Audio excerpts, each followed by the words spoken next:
it was a beautiful representation of Usher's career, and it was a great callback to where you were when these were hits. And I mean, he's just been a high performing performer for his entire career. I can't remember a downtime for Usher. He probably could tell you when he thought he was down, but he is an artist who has maintained his high level of success and makes the audience dance and sing and oh man, who do you have the baby with on the chick on the side? And this song, we got involved in his songs.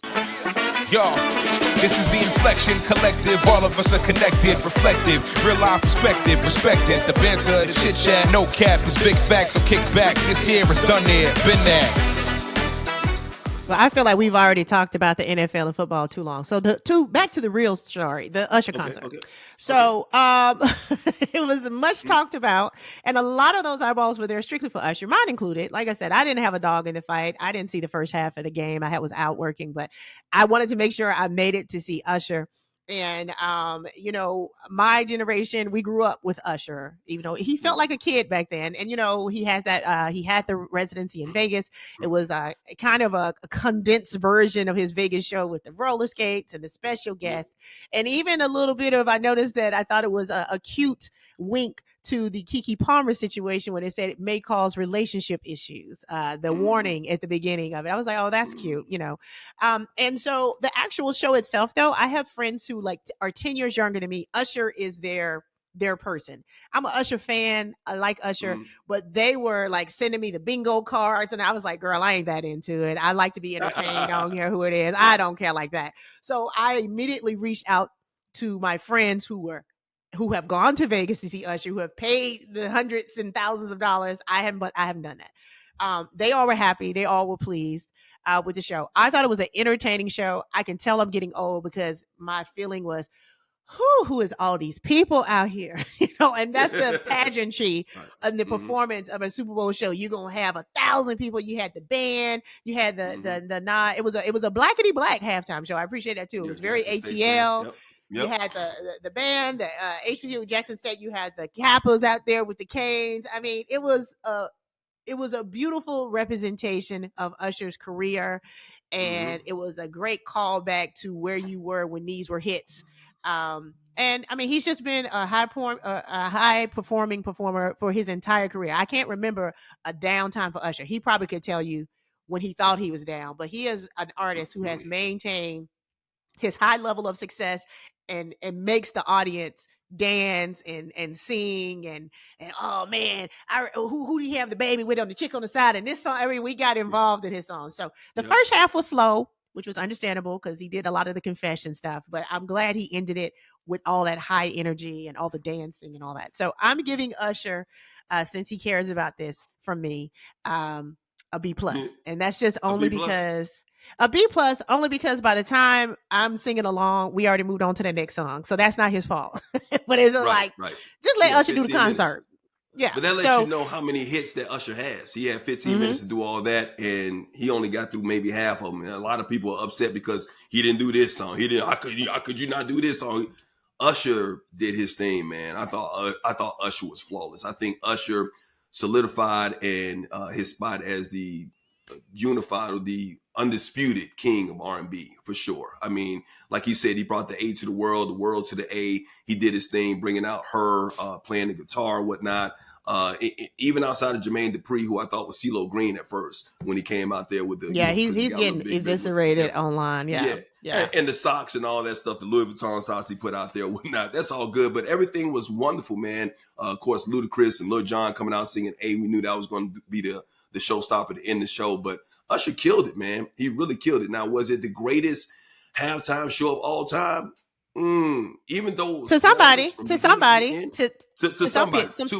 maybe his generation, but I'm old enough to remember Michael Jackson back in 1983 when this man had a stunt double on the top of the Rose Bowl, and then he jumped out and he just stood on stage for 2 minutes and people couldn't stop screaming. I mean, that's how big Michael Jackson was at that particular time. But then Prince down in Miami singing Purple Rain as the rain is coming down, to me, will always go down as my all-time favorite because I'm just a big Prince fan. So I think it kind of goes with who you like. And Prince is my favorite artist of all time, followed by Michael Jackson. And then somebody like Usher's definitely in my top 5. But Usher did his thing. There was nothing that I looked at that I felt like, okay, was over the top, wasn't good enough. Songs that he sang, everything was great. Alicia Keys coming out. I know people making fun of her voice cracking or whatever, but come on, man. Once again, I'm going to talk about that and stop that as well. But yeah, no, I would say for the venue, I would have enjoyed fewer slower songs because it's a football game, it's excitement, and so I think it's just an energy flow. Even as a performer on stage, you know, you want energy because you're asking the audience to participate. It's an exchange of energy, and so when you're doing slower music and slower songs, you've kind of lulled your audience into a relaxation. We love the songs, whatever.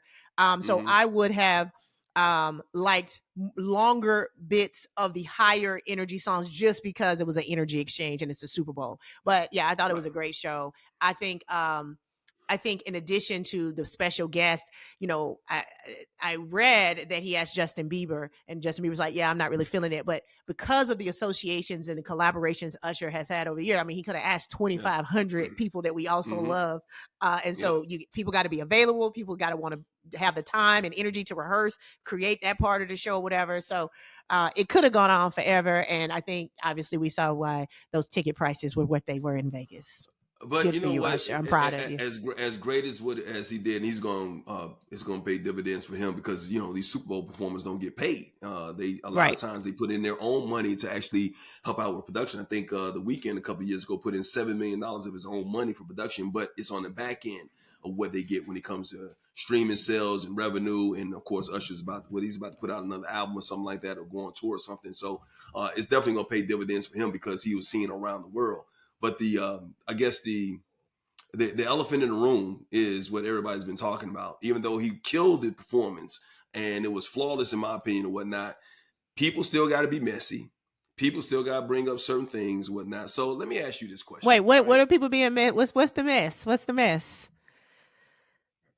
What's the mess? Oh, the mess. The mess is what's the mess?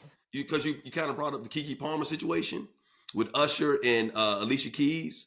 Alicia Keys was being married to Swiss Beats or whatnot. But see, I don't process that as mess. I process that as that's entertainment. I think that's cool. They made a little nod. They knew it was something that came out. The Usher, you know, everybody knows Alicia Keys is married. I don't think Usher was being inappropriate with him. You know, I think that's entertainment. I think that's fun.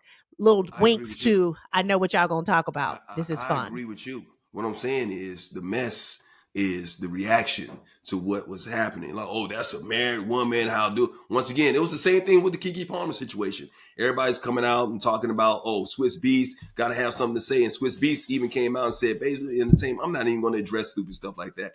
They are entertainers. They are entertainers, and they are secure. And I understand, like, you have an opinion, like if you wouldn't let your woman do it, but your woman ain't Alicia Keys, and your man ain't Usher. So if you got a problem with it, man, if Swiss Beats doesn't have a problem with it, don't worry about it. Now I understand with the whole Keke Palmer situation with Darius coming out and all that stuff, and he came out and made a big deal out of it, said something about it or whatever, and Keke disagreed or whatever, then it kind of leads to a conversation, whether you like it or not. But if you're in an entertainment business or whatnot, and if it's something probably that they rehearsed or whatever, and even though Alicia kind of looked like she was kind of caught off guard by it, but you know, Usher was in the moment and was not disrespectful. I'm pretty sure they're really good friends, and I'm pretty sure once again, Swiss Beats, her husband had no problem with it. He even came out and said he had no problem with it. Why should we have a problem with it if the two people who are married don't have a problem with it? I'm asking you that. Right, but again, I think people who again offered those opinions online or felt a certain kind of way about it, like you said, aren't married to entertainers, don't understand the power. I mean, that would be the same difference of any movie you watch and somebody's kissing, you know, or how many red carpets that the co-stars are standing next to each other, or you know, you want to see that chemistry and that playful banter. So that's not what I would consider mess.